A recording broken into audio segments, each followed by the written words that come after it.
दोस्तों, क्या भगवान के दर्शन भीड़ भरे किसी धार्मिक स्थान पर ही हो सकते हैं? क्या भगवान का आशीष पाने के लिए भक्त को किसी तीर्थ स्थल पर जाना जरूरी है? इन मामलों पर अक्सर बहस होती है। इन सवालों के जवाब में कई किस्से कहानियां आज भी मौजूद हैं। महाशिवरात्रि के मौके पर आज हम आपके लिए एक ऐसी कहानी आपको सुनाने जा रहे हैं जिसमें भगवान शिव के भोलेपन की महिमा है।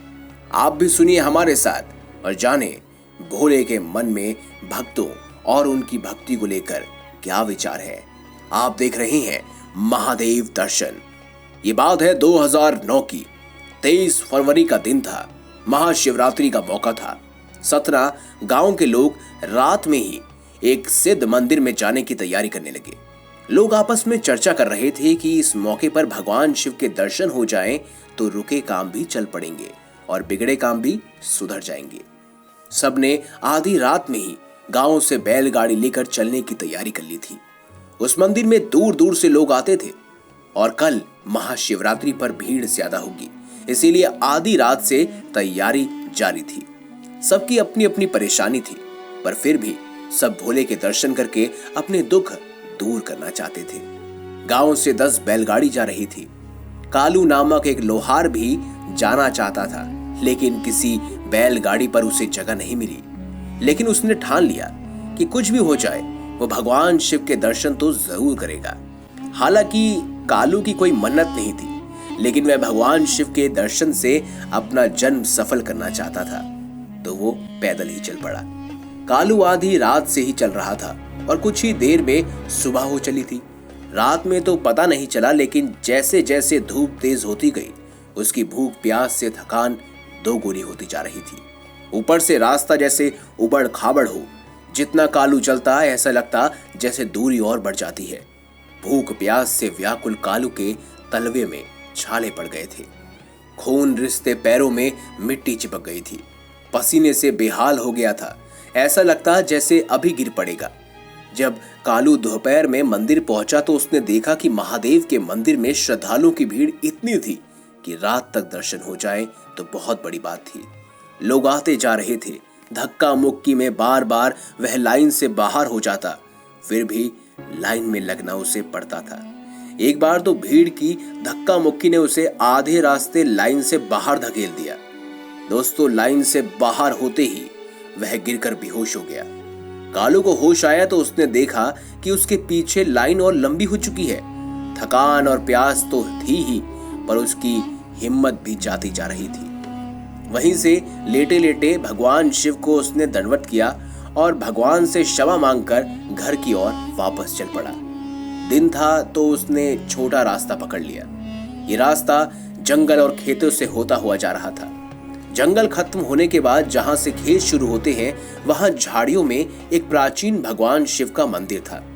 वहां कोई नहीं आता जाता था। शांति देखकर वह मंदिर के फर्श पर लेट गया। थकान और प्यास से उसे तुरंत नींद आ गई। थोड़ी देर बाद ही उसका नाम लेकर कोई उसे पुकारने लगा। कालू। दोस्तों, कालू उठा तो उसने देखा कि भगवान स्वयं उसे पुकार रहे हैं।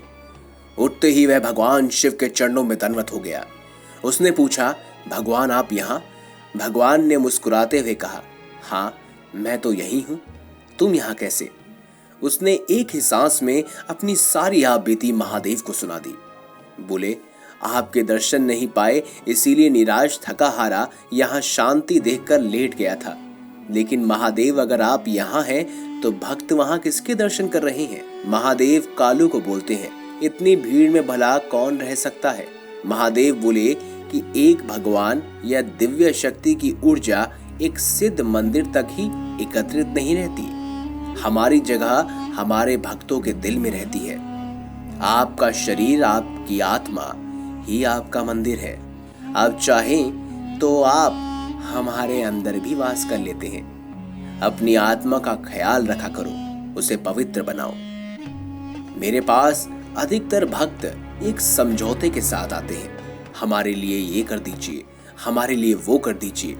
अगर सब करना हमें ही था तो हम अपने भक्तों को कर्म करने का अधिकार क्यों देते? रही बात तुम्हें दर्शन देने की, तो तुम्हारे मन में कोई इच्छा नहीं थी, तुम सिर्फ मेरे दर्शन करना चाहते थे, तो मैं तुम्हें दर्शन देने के लिए प्रकट हो गया। कालू को अपने भाग्य पर यकीन नहीं हो रहा था कि साक्षात महादेव उसके सामने खड़े थे। महादेव कालू से बोले कि अब जब तक मुझसे मिल लिए तो परंपरा के अनुसार मुझे तुम्हें कुछ वरदान देना होगा। अब मांगो, क्या चाहते हो? कालू बोला, हे देवों के देव महादेव, मुझे कुछ नहीं चाहिए, बस आपके दर्शन कर लिए वही मेरे लिए जीवन का मेरे सबसे बड़ा गुण था। मेरा जीवन अब कृतार्थ हो गया है। मुझे जो चाहिए था वो तो आपने बिना मांगे ही दे दिया। तब महादेव ने उससे कहा कि आशा करता हूं जो मैंने तुम्हें सीख दी है वो तुम आगे और भी मेरे भक्तों तक पहुंचाओगे। तभी अचानक कालू की नींद खुल गई। उसने देखा तो मंदिर में कहीं कोई नहीं दिख रहा था, बस एक पुराना खंडित शिवलिंग था। लेकिन उसकी थकान दूर हो चुकी थी। उसके पैरों के घाव भी अपने आप भर चुके थे। वह अपने तन में एकदम से ताजगी महसूस कर रहा था और उसने अपने मन में ठान ली थी कि आज के दिन से लेकर अंतिम सांसों तक वो महादेव के सभी भक्तों में पवित्र आत्मा का उपदेश बांटता रहेगा। आशा है दोस्तों शिवरात्रि की इस खास कहानी को आप सभी ने पसंद किया होगा। वीडियो अच्छी लगी है तो लाइक करें, हमारे चैनल को सब्सक्राइब करें और ज्यादा से ज्यादा शेयर अवश्य कीजिएगा। मिलेंगे अगली बार एक नई खास वीडियो के साथ। तब तक के लिए बहुत बहुत धन्यवाद।